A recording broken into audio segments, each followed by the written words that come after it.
इधर देखो बेटा, सबसे पहले हमारा टॉपिक जो है आज वो है coordination entity.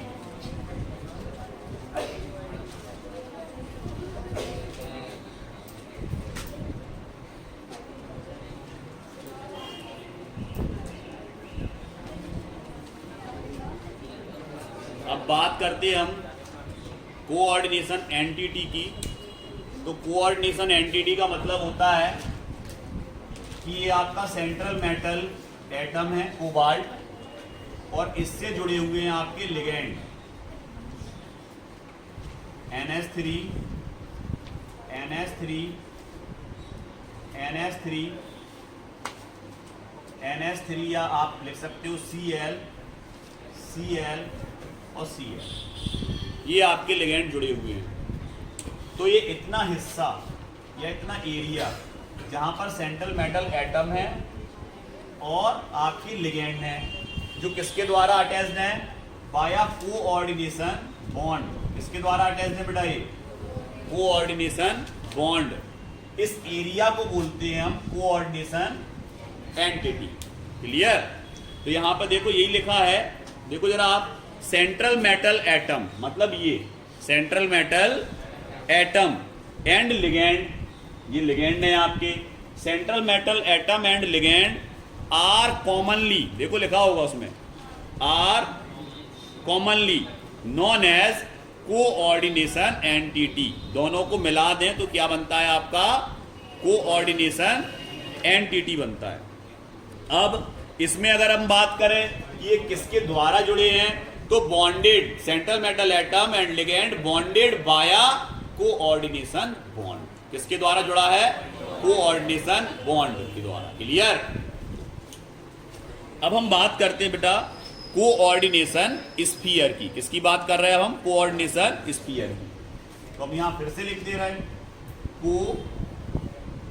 Coordination sphere. Sir ये कोऑर्डिनेशन स्फीयर क्या है? अब तो कोऑर्डिनेशन स्फीयर है central metal atom and ligand enclosed square bracket, enclosed in square bracket. अगर हम स्क्वायर ब्रैकेट के अंदर दो चीजों को क्लोज कर रहे हैं, एक तो आपका सेंट्रल मेटल एटम और दूसरा आपका लिगेंड NH3 का होल ट्वाइड, सॉरी NH3 का होल ट्राइड और Cl3, इन दोनों को अगर हम इनक्लोज कर रहे हैं, किसके अंदर इनक्लोज कर रहे हैं बेटा? स्क्वायर ब्रैकेट के अंदर। आ गया समझ में? किस किस को? सेंट्रल मेटल एटम और लिगेंड को। तो ये कहलाता है आपका कोऑर्डिनेशन स्फीयर। इसको क्या बोलेंगे हम? Coordination sphere. तो कोऑर्डिनेशन स्फीयर का मतलब है ब्रैकेट से, उस ब्रैकेट के अंदर दो चीजें होती हैं, एक होता है सेंट्रल मेटल एटम और आयन, और दूसरा होता है आपका लिगेंड। क्लियर? ये दोनों अगर इसके अंदर इनक्लोज्ड हैं तो ये कहलाएगा कोऑर्डिनेशन स्फीयर। और वो एरिया जहां पर सेंट्रल मेटल एटम और लिगेंड आपस में क्या होंगे? जुड़े होंगे, वो कहलाता है कोऑर्डिनेशन एंटिटी। क्लियर? अब हम बात करते हैं अगला कोऑर्डिनेशन नंबर की। कोऑर्डिनेशन नंबर क्या होता है? तो कोऑर्डिनेशन नंबर का मतलब होता है कि कितने लिगेंड या कितने कोऑर्डिनेट बॉन्ड के द्वारा लिगेंड किससे जुड़ा है? सेंट्रल मेटल एटम से। जैसे यहां देखें तो ये NH3 कितना बॉन्ड बना रहा बेटा? एक, ये भी एक, एक, एक, एक, एक। टोटल कितने बॉन्ड बन रहा है? 6। मतलब जो आपके लिगेंड हैं वो लिगेंड 6 कोऑर्डिनेट बॉन्ड के द्वारा अटैच्ड हैं। किससे बेटा? सेंट्रल मेटल एटम से। क्लियर? तो ये इसका कहलाएगा कोऑर्डिनेशन नंबर, कोऑर्डिनेशन नंबर। अब अगर हम बात करें इसके अंदर कोऑर्डिनेशन नंबर कितना है, तो आप कह दोगे 6, क्योंकि 3 लिगेंड ये है और 3 लिगेंड ये है। तो इसका क्या कहलाएगा? ये कोऑर्डिनेशन नंबर कितना हो जाएगा इसका? 6। अगर ये मान लो 4 होते तो 4, 2 होता तो 2। क्लियर?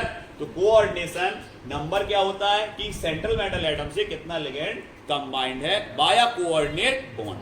अगर वो एक लिगेंड 2 कोऑर्डिनेट बॉन्ड बना रहा तो 2 लिगेंड का कोऑर्डिनेशन नंबर कितना आएगा? टोटल 4। क्योंकि एक लिगेंड मान लो ऑक्सिलेट है, ऑक्सिलेट कैसा होता है सब जानते हैं? Wide ended. कितने बॉन्ड बनाता है बेटा? 2। तो अगर 2 ऑक्सिलेट हैं तो कोऑर्डिनेशन नंबर कितना हो जाएगा फिर उसका? 4 हो जाएगा। मोनोडेंटेड जितना बना रहा है उसके हिसाब से निकाल सकते, या कितने कोऑर्डिनेट बॉन्ड बन रहा है उसके हिसाब से निकाल सकते। अब इसके बाद बेटा आती है डेंटिसिटी। डेंटिसिटी क्या होता, अगला टॉपिक एक नया, डेंटिसिटी क्या है सर? तो डेंटिसिटी की अगर हम बात करें बेटा, तो डेंटिसिटी का मतलब होता है कि एक लिगेंड कितना बॉन्ड बना रहा, वो उसकी डेंटिसिटी कहलाती है। जैसे हमने कहा Cl नेगेटिव है, ये केवल एक ही कोऑर्डिनेट बॉन्ड बनाता है बेटा, तो इसकी डेंटिसिटी होगी 1। ऑक्सिलेट कितने कोऑर्डिनेट बनाता है? 2, तो इसकी डेंटिसिटी होगी 2। ऐसे ही EDTA कितने बनाता है सर? EDTA बनाता है 6, तो इसकी डेंटिसिटी कितनी होगी? 6। क्लियर? तो denticity, coordination number, coordination sphere और कोऑर्डिनेशन एंटिटी, ये सभी आपको अच्छे से समझ में आ गए। इनकी 3-3 लाइन की डेफिनेशन है, एक एक एग्जांपल लिखा होगा, इनको याद करना है, 2-2 मार्क्स में पूछा जाता है। ये सब 2 मार्क्स के क्वेश्चन हैं।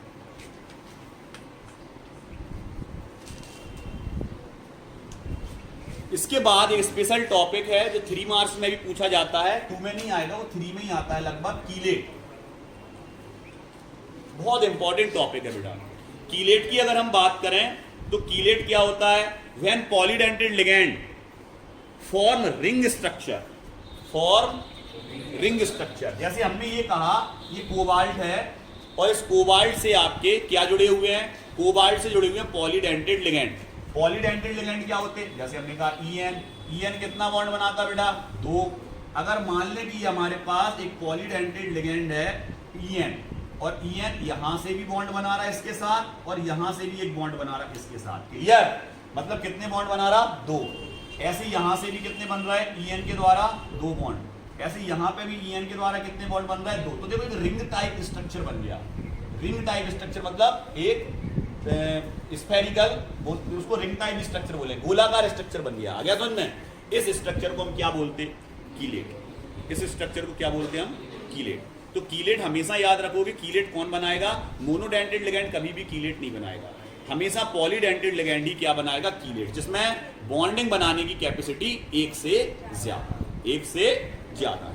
एक और एग्जांपल देखो बेटा, जैसे हमने लिखा निकिल Ni, और इसके दोनों तरफ हमने स्क्वायर ब्रैकेट बना दिया। अब यहां पर अगर अपन बात करें तो यहां है NH2, फिर क्या है CH2, फिर क्या है CH2, और फिर क्या है NH2। सबको पता सर एथिलीन डायमाइन है, EN है। इसी तरह अगर यहां पर हमने फिर से ले लिया NH2, इससे जुड़ा CH2, इससे जुड़ा CH2, और फिर इससे जुड़ा NH2, ये भी एक क्या है? देखो रिंग टाइप स्ट्रक्चर बना। आ गया समझ में? इस तरह का स्ट्रक्चर क्या कहलाता है? कीलेट। कीलेट के लिए आपको एग्जाम्पल भी याद रखना है, और उसकी डेफिनेशन याद रखना है। क्लियर?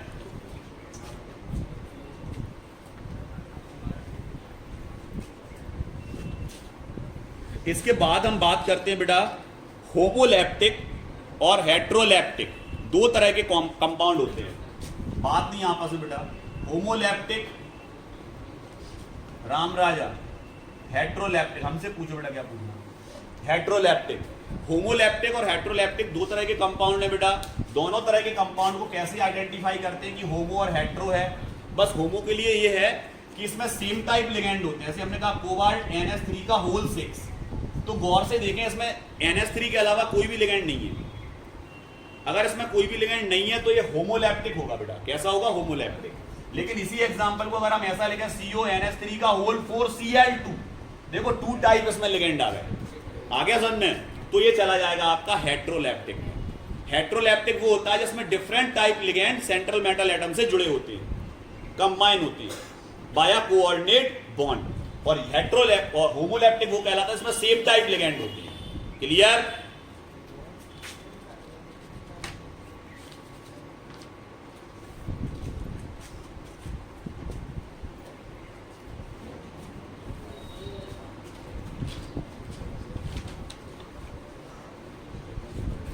अब हम बात करते हैं बेटा एक रूल की, जिसको हम बोलते हैं EAN रूल।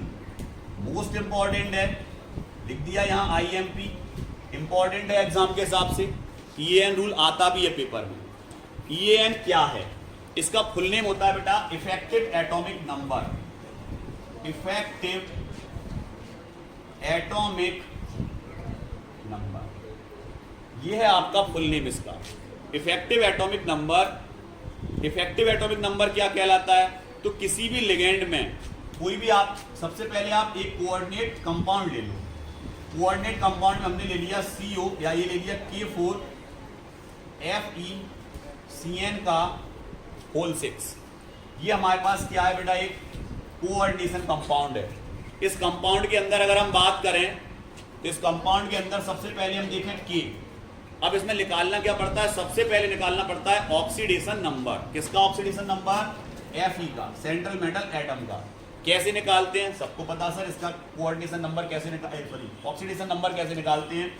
K पे होता है सर +1 चार्ज, सबको पता। कितने हैं? 4, मल्टीप्लाई कर दोगे 4 से, प्लस इसका कोऑर्डिनेशन नंबर निकालना है, इसको मानोगे X। CN पे सबको पता नेगेटिव होता है 1। कितने हैं टोटल? 6 और इंटू हो जाएगा -1 इक्वल 0। क्लियर? ये आ गया 4 + x - 6 इक्वल 0। मतलब x इक्वल निकालोगे तो 6 - 4 x इक्वल +2। ऑक्सीडेशन नंबर कितना आया? +2 आया। किसका आया? Fe का। मतलब इस पर कितना चार्ज है? +2 चार्ज है। अब यहां पर हम गौर से देखें तो Fe का एटॉमिक नंबर होता है 26, जिसमें से उसका +2 चार्ज है, मतलब 2 इलेक्ट्रॉन उसने दे दिए। 2 इलेक्ट्रॉन दे दिए, मतलब इस पर कितना बचा टोटल? 24 बचा बस Fe के पास नंबर ऑफ इलेक्ट्रॉन्स। प्लस कितने लिगेंड हैं आपके पास? 6। एक लिगेंड कितना पेयर देता है पूरा इलेक्ट्रॉन का? 1, क्योंकि ये मोनोडेंटेड है। तो मल्टीप्लाई कितने होगा? 2 से। टोटल कितना निकल के आया? तो आप कह दोगे 24 + 12, टोटल आया 36। अगर ये जो नंबर निकल के आ रहा है, इट इज EN नंबर, ये EN नंबर है। अगर ये नंबर यहां लिख दे रहे हैं हम, आपको पता है नोबल गैसेस HENEARKRXCRN, किन्हीं आगर करके 0 रन। क्लियर? इसका एटॉमिक नंबर होता है 2, इसका होता है 10, इसका होता है 18, इसका होता है 36 में फिर से 18 जोड़ोगे तो 8 और 6 14, 54 और इसमें आएगा आपका लास्ट में 86। क्लियर? अगर ये एटॉमिक नंबर EN नंबर जो निकल के आ रहा, अगर वो इनके एटॉमिक नंबर में से किसी के जैसा सेम है तो ये कंपाउंड स्टेबल होगा। क्या होगा बेटा? स्टेबल होगा। और आ भी रहा देखो 36 आ गया समझ में? तो ये कंपाउंड स्टेबल होगा, अदरवाइज अनस्टेबल। स्टेबल कंपाउंड की पहचान इसी से होती है। किससे? EN रूल से। क्लियर? स्टेबिलिटी है उस कंपाउंड के अंदर, स्टेबिलिटी नहीं है। अगर यहाँ 34 आता, 35 आता, 37 आता, अनस्टेबल होता है। कैसा होता? अनस्टेबल। अब देखें एक और एग्जांपल। कौन सा? सर यहां हमने कर दिया 5। क्या कर दिया यहां? 5। या यहां पर अपन ने ये 6 ही रहने दिया, इसको 3 कर दिया। अब गौर से देखें तो यहां पर Fe का ऑक्सीडेशन नंबर निकालें आप, तो आप कह दोगे सर यहां पर Fe का ऑक्सीडेशन नंबर निकालें। अभी हाँ तो देखो यहाँ 4 था ना, अभी 4 था ना, अब क्या हो जाएगा? 3। यहां कितना आएगा? 3। यहां कितना आएगा? 3। ऑक्सीडेशन नंबर कितना आएगा? 3। क्लियर? मतलब यहां पर अब आप 24 नहीं होगा, कितना होगा? 23। और यहां कितना होगा? 23। कितना आएगा? 5। अनस्टेबल। क्लियर? तो अगर आपसे कभी कभी क्वेश्चन में वो पूछ लेता है, एक देगा K4FeCN का होल 6 एंड K3FeCN का होल 6, और वो आपसे ये पूछ रहा इन दोनों ही कंपाउंड में कौन अनस्टेबल है और कौन स्टेबल है, तो कैसे निकालोगे इसको? EN रूल के थ्रू। क्लियर? आगे अच्छे समझ में?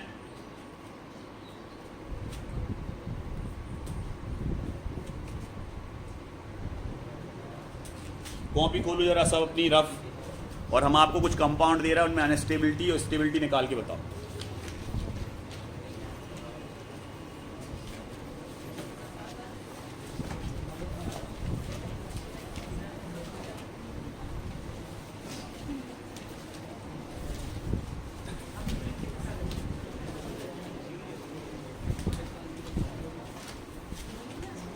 एक कंपाउंड देख लो बेटा, अभी इस तरह से कंपाउंड आपने बनाए नहीं है, हम थोड़ा सा बता दे रहे हैं। जैसे मान ले ये हमारे पास CuNH3 का होल 4 2+, इसको अच्छे से समझना सब आंसर। इधर देखो जरा, इसमें ऑक्सीडेशन नंबर निकालना है बेटा। इस तरह का एक दे रहे हैं हम उदाहरण, तो उसमें ऑक्सीडेशन नंबर कैसे निकालोगे? यहां पर देखो Cu को क्या मानेंगे? X, क्योंकि इसका तो ऑक्सीडेशन नंबर निकालना पड़ता है हमें। अब NH3 कितने हैं? 4, और NH3 न्यूट्रल होता है सर, इस पर कोई चार्ज नहीं होता, 0, H2O 0, CO 0, NO 0, ये तो सबको पता है ना, ये सब 0 है। तो यहां पर 4 है और इंटू इसमें किसका मल्टीप्लाई होगा? 0 का। इक्वल जो यहां पर चार्ज होता है वो इक्वल की इस तरफ जाएगा, क्लियर? +2, तो क्या आएगा निकल के? x + 0 ही हो गया, ये तो 0 हो गया, तो x इक्वल डायरेक्ट क्या आ गया? +2। मतलब हमें समझ में आ गया कि कॉपर पे कितना चार्ज है? +2 चार्ज है, क्लियर? एक और बता दे रहे, फिर आप निकालना स्टेबिलिटी और अनस्टेबिलिटी, क्लियर? एक और अगर हम देख लें, यहां पर मान लो हमने कर दिया CO और यहां कर दिया 3, तो तुम तुरंत समझ गए कि सर इसका चार्ज +3 डायरेक्ट, समझ गए नहीं? क्लियर? और अगर यहां -2 होता तो -2 आता, क्लियर? चल निकालो, अब हम लिख रहे हैं यहां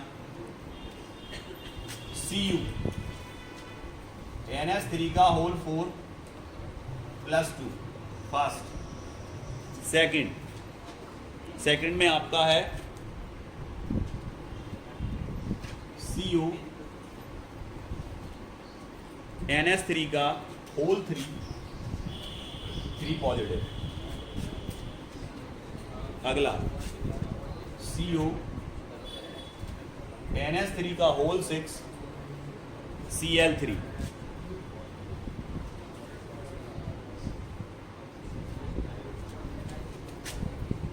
Ag Cn का होल 2। हर्ष, Ag का एटॉमिक नंबर कितना होता है? हाँ,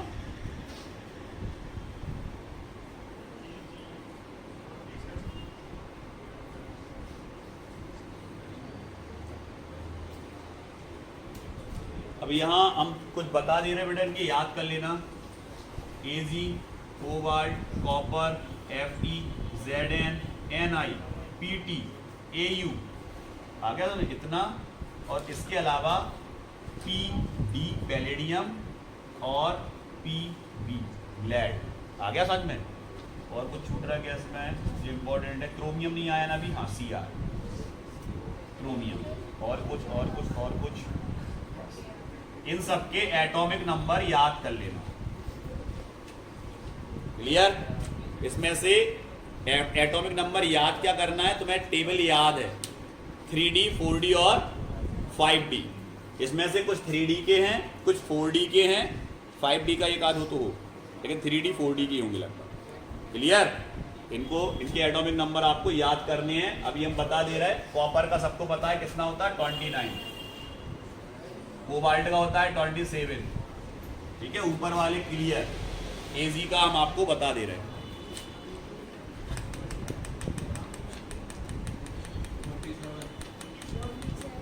47।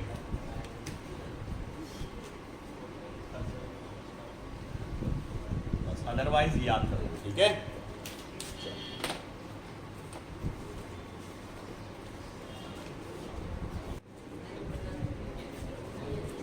इधर देखो बेटा, इस फॉर्मूले को आप याद कर लें, इस फॉर्मूले से ही निकलेगा EN नंबर। फॉर्मूला क्या है? EN नंबर कैलकुलेट करने के लिए सबसे पहले हमें एटॉमिक नंबर पता होना चाहिए मेटल आयन का या मेटल एटम का। मेटल आयन या मेटल एटम का एटॉमिक नंबर लिखा जाता है सबसे पहले, फिर उसके द्वारा खोए गए कितने इलेक्ट्रॉन्स हैं जब वो आयन का फॉर्मेशन कर रहा है, आयन फॉर्मेशन में उसने कितने इलेक्ट्रॉन डोनेट कर दिए, उनको हम क्या करेंगे, माइनस, उसको घटाना है उन इलेक्ट्रॉन्स को, और प्लस कौन से, जितने इलेक्ट्रॉन्स को ऑब्टेन्ड प्राप्त हुए हैं, किससे, बॉन्ड फॉर्मेशन से, जो वो बॉन्ड बना रहा, उनको हमें प्लस करना है। तो फिर निकल आता है आपका EAN नंबर। एक एग्जाम्पल बोले जो आपने अभी लिखे थे, कोई भी एक एग्जाम्पल बोलो।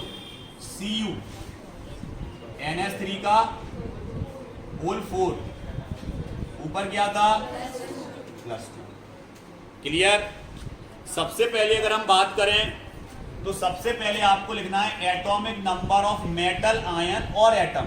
पहले ये देखो कि ये मेटल जो आपका है वो एटम के फॉर्म में है या आयन के फॉर्म में है, पहले ये कैलकुलेट करें।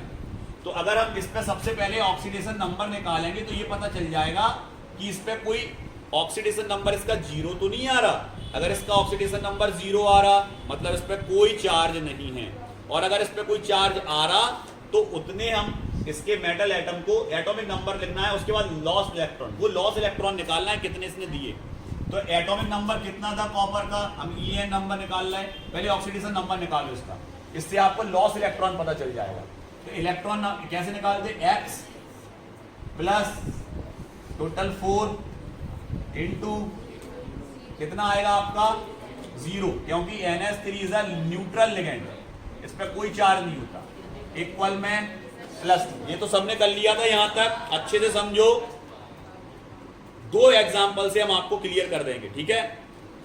X प्लस मल्टीप्लाई होगा 0 का 0 इक्वल प्लस 2, मतलब हम लिख सकते हैं सर S इक्वल प्लस 2। हमें ये पता चल गया सर कि न्यूट्रल लिगेंड था NH3 और कॉपर पे जो चार्ज आया वो +2 आया। कितना आया, मतलब इसके 2 इलेक्ट्रॉन कम हो गए और इस पे कॉपर पे +2 चार्ज आ गया, मतलब ये आयंस के फॉर्म में है। इसमें किसमें है, आयंस के फॉर्म में है।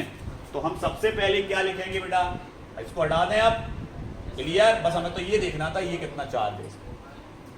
तो अगर हम बात करें तो यहां पर सबसे पहले हम एटॉमिक नंबर लिखेंगे 29, बिल्कुल सही सर, ये एटॉमिक नंबर हो गया मेटल, आयन और एटम का, माइनस कितने इलेक्ट्रॉन लॉस किए इसने 2, क्योंकि इसमें +2 चार्ज आया था ना, 2 इलेक्ट्रॉन दे दिए, प्लस इलेक्ट्रॉन ऑप्टेन, कितने NH3 जुड़े थे बेटा इसमें, तो आप कह दोगे NH3 जुड़े थे 4, यही था ना, कितने NH3 जुड़े, NH3 is a monodentate ligand, मतलब कितना इलेक्ट्रॉन का पेयर देगा 1, मतलब 2 इलेक्ट्रॉन, तो इसमें कर देंगे 4 इंटू 2 इक्वल, घटाओ इसमें कितना आएगा, माइनस करने पर 27 और इसमें प्लस या मल्टीप्लाई करोगे 8, टोटल कितना आ रहा बेटा 35, क्लियर। ये क्या निकाल लिया हमने, क्या, इसको अपन ने माइनस किया, इन दोनों को जोड़ दिया, ठीक है। 4 लिगेंड थे, एक लिगेंड कितना लॉन पेयर दे रहा 1, मतलब 2 इलेक्ट्रॉन्स, तो 4 इंटू 2, क्लियर। और ये हो गया टोटल 35। कैसा कंपाउंड होगा बेटा, क्लियर। ये फॉर्मूला आपको एग्जाम में लिखना पड़ेगा, उसके नीचे सेम टू सेम ऐसे चलेगा, क्लियर। दूसरा एग्जांपल देखते हैं, एक और बोलो, एक और कोबाल्ट वाला, CO NH3 का होल ट्वाइस थ्राइस, ऊपर कुछ 3+, चलो हो जाए स्टार्ट। सबसे पहले X निकालना है इसको। अब यहां देखो बेटा, अब ज्यादा निकाला निकुली नहीं करने, अगर ये न्यूट्रल है तो जो ऊपर चार्ज है वो इसका है, सीधी बात, क्लियर। हमें पता चल गया सर कोबाल्ट पे 3 पॉजिटिव है, 3 इलेक्ट्रॉन देगा ये। कोबाल्ट का एटॉमिक नंबर बोलो जल्दी, 27, EN इक्वल माइनस कितने इलेक्ट्रॉन दिए 3, प्लस कितने इसमें वो जुड़े थे NH3 3, तो 3 इंटू 2 कितना हो जाएगा EN number, EN equal 24 plus 6 कितना आया 30। कैसा होगा बेटा, अनस्टेबल, क्लियर। आ गया निकालना।